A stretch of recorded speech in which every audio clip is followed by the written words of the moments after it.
Pag mayroong mga bagay na tinatanggal sa'yo, mga friends, relationships, opportunities, masakit yun, ha? Pero ang ibig sabihin lang nun, you have to let go. You had to let go of something. Because something better is coming.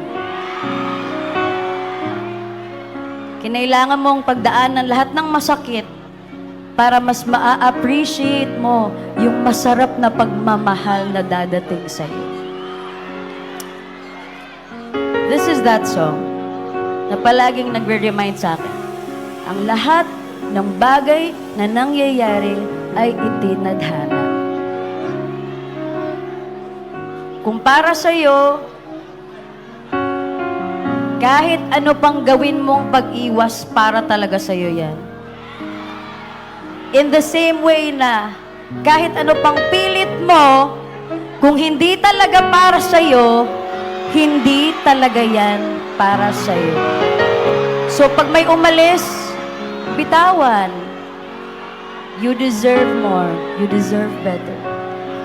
Just believe that better things are coming. Okay? So, let's just be in this moment together. And appreciate na itong moment na to na nandito ako ngayon, nandyan ka, katabi mo mga taong hindi mo kakilala, is a moment that was prepared for you. And it's part of your future. Hindi aksidente ang mga bagay-bagay. Okay? If you know this one, please know this.